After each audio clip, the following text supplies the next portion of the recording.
नमस्कार दोस्तों, आइए सुनते हैं गौतम बुद्ध की ये प्रेरणादायक कहानी, मौत की दवा। श्रावस्ती नगरी में कृषा गौतमी नाम की एक कन्या रहती थी। गौतमी उसका असली नाम था। काम करते करते वह जल्दी थक जाती थी, अतएव लोग उसे कृषा गौतमी के नाम से पुकारते थे। गौतमी ने जवानी में प्रवेश किया और उसका विवाह हो गया।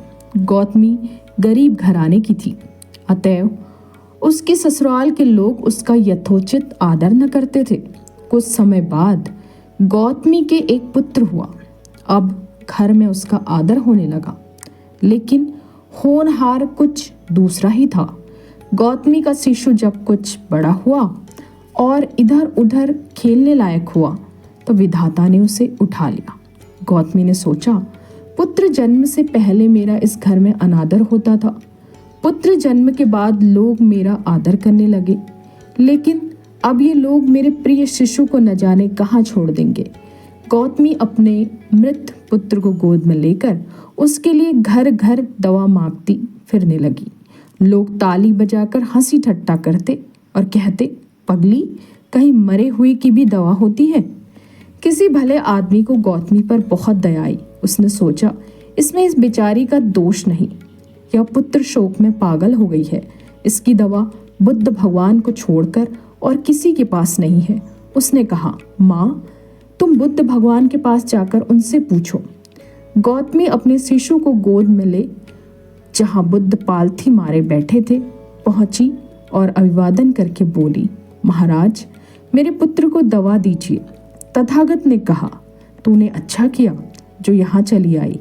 देख, तो इस नगर में से जिस घर में किसी की मौत न हुई हो, सरसों के दाने मांग ला, फिर मैं तुझे दवा दूंगा। भगवान की बात सुनकर गौतमी बहुत प्रसन्न हुई और सरसों के दाने लेने चल दी। पहले घर में जाकर उसने निवेदन किया, देखिए, बुद्ध भगवान ने मुझे आप लोगों के घर से सरसों मांगकर लाने को कहा है। आप लोग सरसों देने की कृपा करें। गौतमी के ये शब्द सुनकर एक आदमी झट से घर में से सरसों के दाने ले आया और गौतमी को देने लगा। गौतमी ने पूछा, पहले यह बताइए कि इस घर में किसी की मौत तो नहीं हुई? यह सुनकर घर के लोग आश्चर्य से कहने लगे, गौतमी, यह तो क्या कह रही है? यहाँ कितने आदमी मर चुके हैं, इसका कोई हिसाब है? गौतमी, तो मैं आपके घर से सरसों न लूंगी। गौतमी दूसरे घर गई। सब जगह उसे वही जवाब मिला। उसने समझा, शायद सारे नगर में यही बात हो। उसे एकदम ध्यान आया कि बुद्ध भगवान ने शायद जानबूझकर ही मुझे सरसों मांगने के लिए भेजा है। वह शीघ्र ही अपने मृत पुत्र को नगर के बाहर शमशान में ले गई।